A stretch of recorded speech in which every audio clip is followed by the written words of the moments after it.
ஆத்தா முன்னாடி இருக்க தாயி, எதுக்கும் அஞ்சாம போடுமா.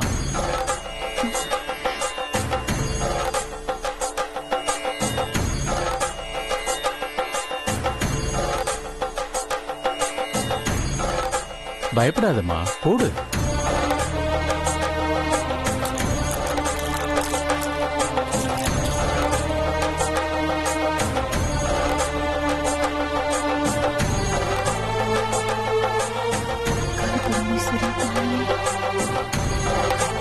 இவனுக்கு விழுந்துட்டா இவளை தோத்துறது ரொம்ப கஷ்டமா இல்ல? கடவுளே, இந்த குண்டச்சிக்கிட்ட மட்டும் என்ன தோக்க வச்சிடாத. ஆத்தா, எனக்கு தான் இந்த வீட்ல எந்த மரியாதையும் இல்ல. எல்லாமே அக்காக்கு தான். என் மருமகளுக்காவது அந்த பெருமையை கூட.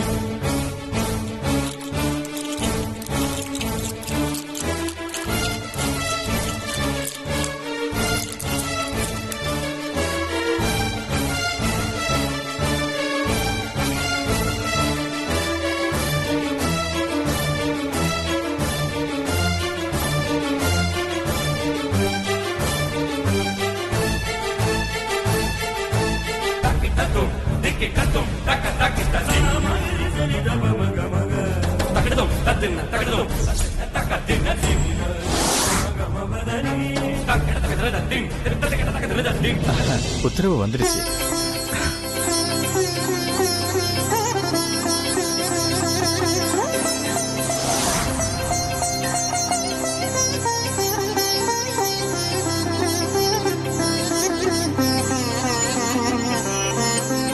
அஞ்சு விழுந்துருச்சு.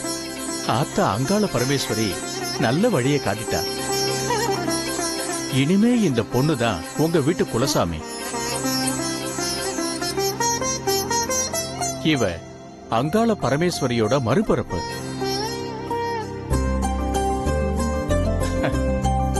நீ நல்லா இருமா, நல்லா இரு தாயி.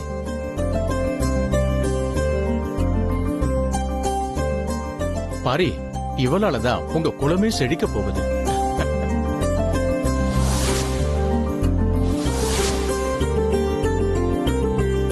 உங்க குடும்பத்துல உள்ள சின்னவங்க பெரியவங்க எல்லாம் கேட்டுக்குங்க. இந்த பொண்ணுதான் தினந்தோறும் பூஜை பண்ணணும். தினமும் காலை மாலை 2 வேளையும் குளிச்சு ஆபரண பெட்டிக்கும் ஆயுத பெட்டிக்கும் பூஜை பண்ணணும்.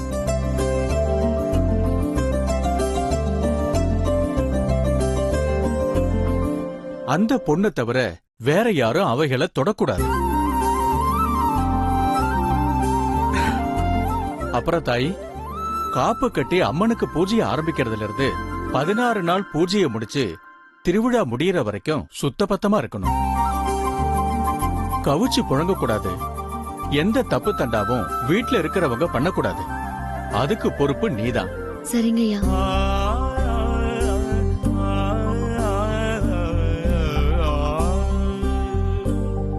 காலையில ஏத்துற விளக்கு திருவிழா முடியற வரைக்கும் அணையாம பாத்துக்கணும். எல்லாரும் கேட்டுக்குங்க. காப்பு கட்டி பூஜை ஆரம்பிக்க போறோம். இந்த 16 நாளும் பூஜை முடிகிற வரைக்கும் இந்த பொண்ணு சாமி மாதிரி இவ பேச்ச கேட்டு எல்லாரும் நடந்துக்கணும். அப்புறம் இந்த வீட்ல இருக்கிற அத்தனை பேரும் சுத்தபத்தமா இருக்கணும். அப்புறம் இந்த வீட்டுக்கு மூத்த மருமக யாரு? நான் தான் சாமி. காப்பு கட்டுற பூஜைக்கு முன்னாடி அவளுக்கு நீ பாத பூஜை பண்ணணும். என்னது? அதாவது ஆத்தாவோட கால கழுவி பூஜை பண்ணணும். புரியுதா?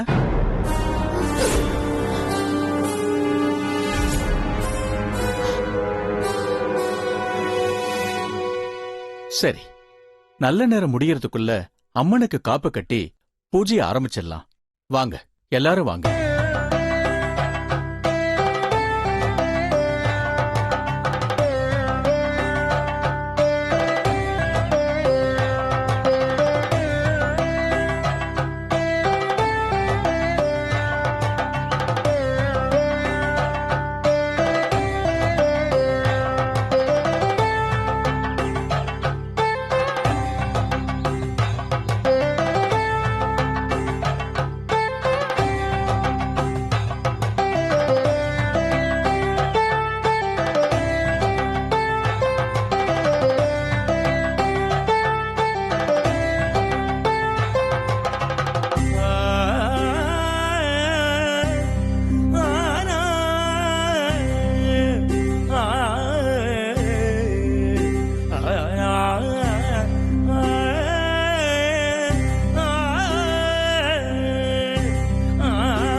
வாமா, ஆத்தாவோட காலத்தோட கும்பிட்டுட்டு ஆத்தாவுக்கு பாத பூஜை பண்ணுமா.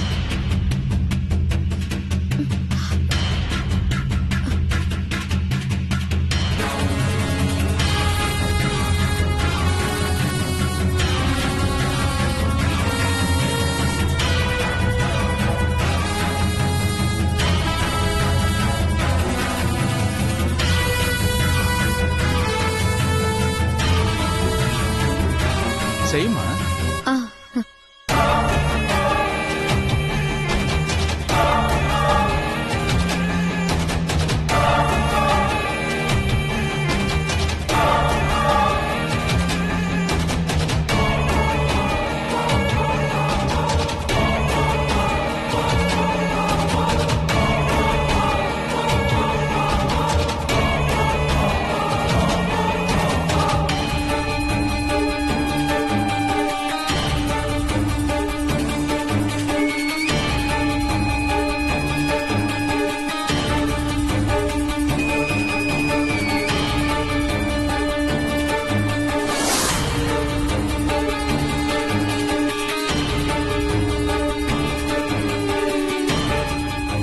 நீ செய்யுமா.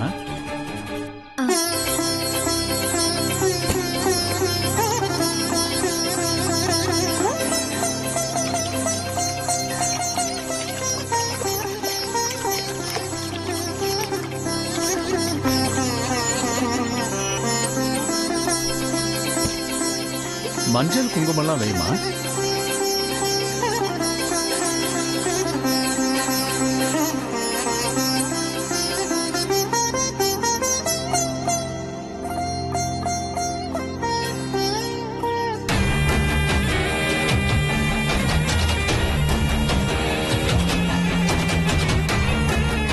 எனக்கு கிடைக்க வேண்டிய மாலை மரியாதைலாம் இந்த குண்டச்சிக்கு கிடைச்சிருக்கு.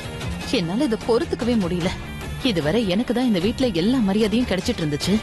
ஆனா முறையா அதை என்கிட்ட இருந்து இந்த குண்டச்சி தட்டி பறிச்சுட்டா.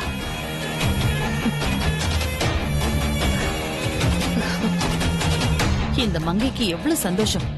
இவளால என்ன ஜெயிக்க முடியல, ஆனா இவ மருமக என்ன ஜெயிச்சுட்டாங்கிற சந்தோஷத்துல பூரிச்சு போயிருக்கா. இருக்கட்டும்டி, பாத்துக்கிறேன்.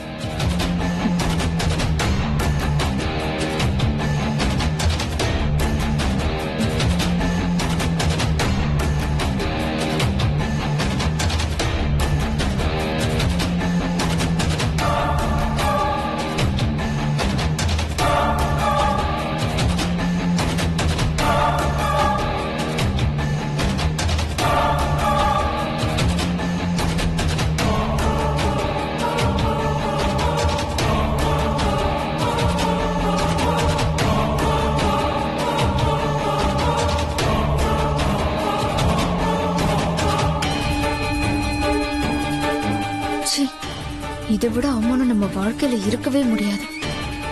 போயும் இந்த குண்டுச்சி காழ கழுவு வச்சுட்டாங்களே. முதல் நாள் பூஜை ஆரம்பிக்கிறதுக்கு முன்னாடியே இவ்ளோ அசிங்கப்பட வேண்டியது இருக்கு.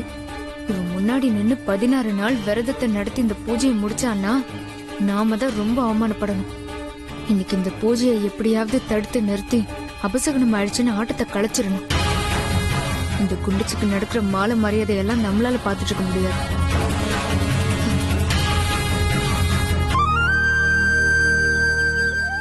ரொம்ப சந்தோஷமா இருக்கு பாரி. இத்தனை வருஷம் தடைப்பட்டுக்கிட்டு இந்த காரியம் நம்ம மருமக வந்ததுக்கு அப்புறம் தான் நடக்கணும்னு இருந்திருக்கு. நான் ரொம்ப சந்தோஷமா இருக்கேன். அண்ணே, அது அதுக்கு ஒரு நல்ல நேரம் வரணும்லண்ணே. இதுக்கான நல்ல நேரம் நம்ம வீட்டுக்கு இப்பதான் வந்திருக்கு. நானும் சந்தோஷமா தானே இருக்கேன். எல்லாம் நல்லதே நடக்கும். இந்த தீர்த்த தாம்பாளத்தை எடுத்துக்குமா.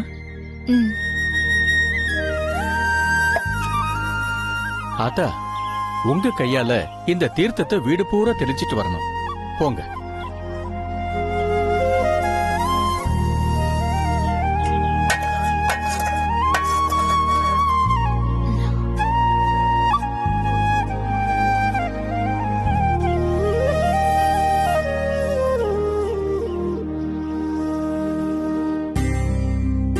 நேசமணி, எல்லாமே நல்லபடியா நடந்துகிட்டு இருக்கு. நாம பூஜை அறைக்கு போயிட்டு ஆக வேண்டிய வேலைகளை பார்ப்போம். சரிங்க சார், வாங்க வாங்க போலாம்.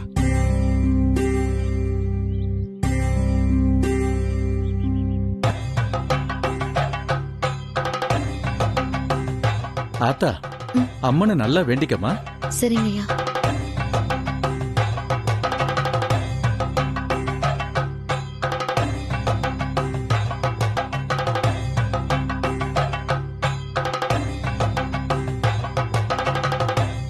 சாமி, காப்பு கட்டலாமா? ம்.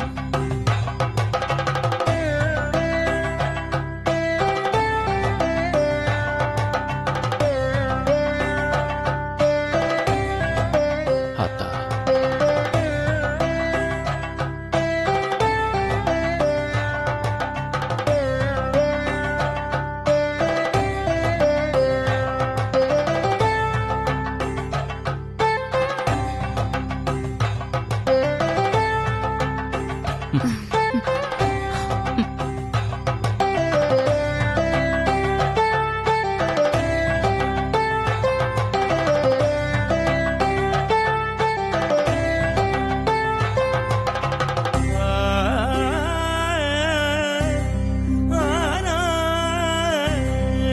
ஆத்தா காப்பு கயிறு உன் கையில இருக்கிற வரைக்கும் நீ பூஜை பண்றதுக்கு தகுதியானவ. ம். இன்னையில இருந்து 7 நாளைக்கு நீ 2 வேளை பூஜை பண்ணணும். அம்மனோட ஆபரண பெட்டி, காவக்கருப்போட ஆயுதங்கள், உடுப்பு எல்லாத்துக்கும் நீ தினந்தோறும் பூஜை பண்ணணும். ம். அப்புறம் நீ தினமும் ராத்திரி பூஜையை முடிக்கும் போது உன் குடும்பத்துல எல்லாரையும் நிக்க வச்சு கற்பூரத்தை காட்டிட்டு தெருவுல கொண்டு போய் போடணும். இதுல ஒரு குறையும் இல்லாம பாத்துக்கணும். புரியுதா? ம், புரியுதுங்கய்யா. அப்புறம் இந்த விளக்கு 16 நாளும் அணையாம பாத்துக்கணும். ஆத்தால வேண்டிக்கிட்டு பூஜையை ஆரம்பிமா. ம்.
குண்டுச்சிக்கிட்ட ஏதாவது தடங்கல் பண்ணணுமே. ஆத்தா இந்த தீர்த்தத்தை எல்லா இடத்துலயும் தெளிச்சு விடுமா. ஆஹா, இந்த தீர்த்தத்தை ஏதாவது பண்ணிட வேண்டியதுதான்.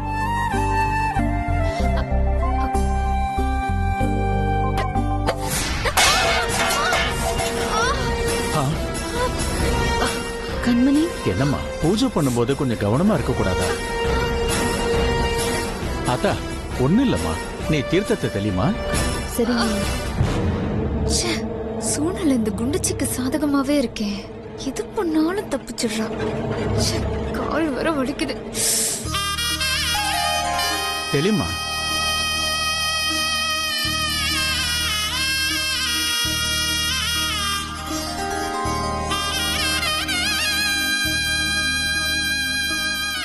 ஆத்தா இந்த தீபாராதனை எடுத்து வீட்டுல இருக்கிற எல்லாருக்கும் காட்டுமா. சரிங்கய்யா.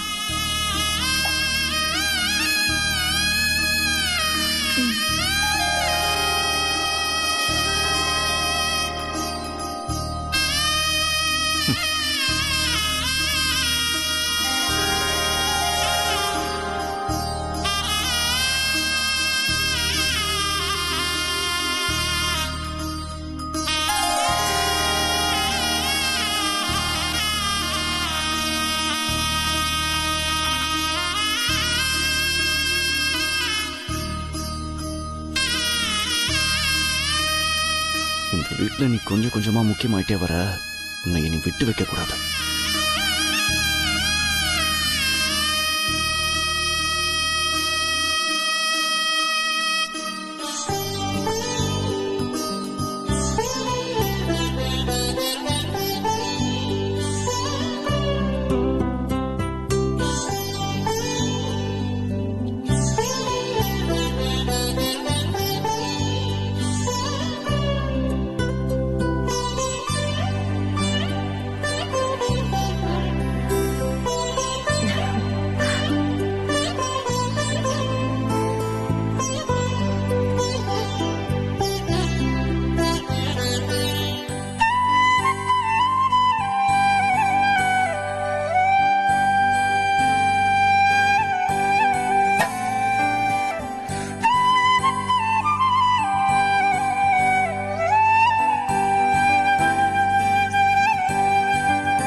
நல்லபடியா காப்பு கட்டி முடிச்சாச்சு, பூஜையும் ஆரம்பிச்சிட்டோம்.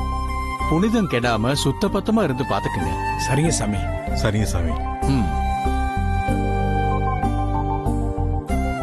அம்மா, நீ ஆத்தா, நீ யார் காலையும் விழக்கூடாது, சரியா?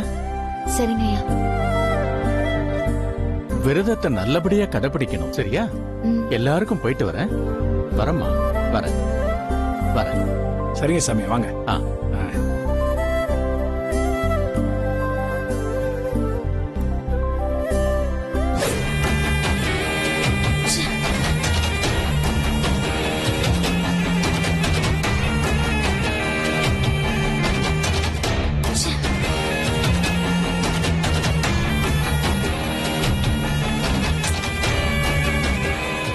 வாழ்க்கையில இன்னைக்குதான் எனக்கு ரொம்ப அசிங்கமான நாள். போய் அந்த குண்டுச்சி காலை கழுவி பாத பூஜைலாம் பண்ற மாதிரி ஆயிடுச்சு. அவளுக்கு வந்த வாழ்வு மாலை என்ன மரியாதை என்ன, எனக்கு அப்படியே பத்திக்கிட்டு வருது. எனக்கு வர ஆத்திரத்துக்கு அந்த குண்டச்சியை ஏதாவது பண்ணணும். அவளை எதுவுமே பண்ண முடியாது. நானும் அவளை என்னென்னமோ பண்ணணும்னு ட்ரை பண்ணிட்டே இருக்கேன். ஆனா எல்லாமா சேர்ந்து அவளுக்கு நல்லதாவே நடக்குது. இவகிட்ட ஏதோ ஒண்ணு இருக்கு. ச்சே, ரொம்ப அவமானமா இருக்கேன். போயும் அந்த குண்டச்சு கிட்ட தோத்துட்டோமேன்னு நினைக்கும் போது மனசுக்கு ரொம்ப கஷ்டமா இருக்கு. கண்மணி, கண்மணி, கண்மணி.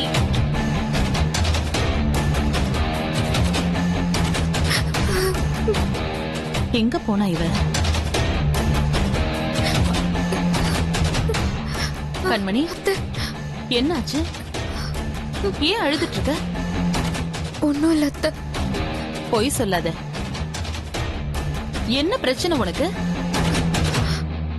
அத்தை, என் மனசு தாங்கல அத்தை. இந்த வீட்ல எல்லாமே நீங்க தான். ஆனா உங்களுக்கு கிடைக்க வேண்டிய மாலை மரியாதை, பூஜையில கிடைக்க வேண்டிய கௌரவம், இது எல்லாமே ராசாத்திக்கு கிடைச்சிருச்சு. அதான் என்னால தாங்க முடியல அத்தை. இத்தனை வருஷமா உங்களுக்கு வந்துட்டு இருந்த கௌரவம் ஒரே நாள்ல அவளுக்கு எப்படி அத்தை போகலாம்? என்ன பண்றது?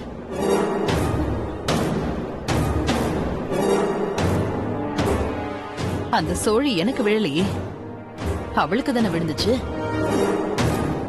இல்ல அத்தை, நீங்க 1000 சமாதானம் சொன்னாலும் என்னால தாங்கிக்க முடியல. இன்னைக்கு பாத பூஜை அவளுக்கு பண்ணும்போது என் மனசு தாங்கல அத்தை. அது நீங்க இருக்க வேண்டிய இடம்.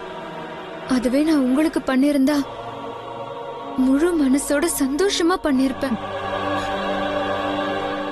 என்னை இவ்வளவு தூரம் அவமானப்படுற மாதிரி அந்த ராசாத்தி பண்ணிட்டால. ஆமா அத்தை, அவ வேணும்னே தான் பண்ணிருக்கா. நீங்க பூஜை முடியற வரைக்கும் வெளியே வரக்கூடாதுன்னு தானே சொன்னீங்க. அத கேட்காம மேல இருந்து கீழே விழற மாதிரி டிராமா பண்ணி எல்லாரையும் பார்க்க வச்சுட்டா. அதனாலதான் அவளுக்கு சோழி போடுற வாய்ப்பே கிடைச்சது. ஆமால அத்தை, நீங்க அவளை சாதாரணமா எடை போட்டுட்டீங்க. அவ பெரிய காரியக்காரி. ஊமை மாதிரி இருந்துகிட்டு தனக்கு தேவையான காரியத்தை சாதிச்சிருவா. நீ சொல்றது சரிதான். அவ காரியம் சாதிச்சுட்டா. நான் அசால்ட்டா இருந்து கோட்டை விட்டுட்டேன். ஆமா அத்தை, இந்த வீட்டுக்கு மூத்த மருமகனா. ஆனா அவ கொலை பிடிக்கிற மாதிரி எனக்கு நிலைமை வந்துருச்சு. இது எனக்கு அவமானம் இல்ல அத்தை, உங்களுக்கு தான் அந்த அவமானம் எல்லாம்.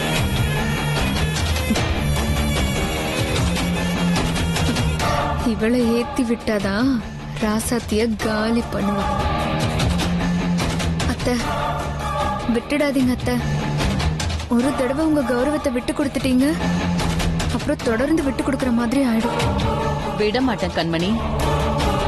அவ என்ன ஜெயிச்சுட்டு தான் நினைக்கிறா. அவளை நான் என்ன பண்றேன்னு பாரு.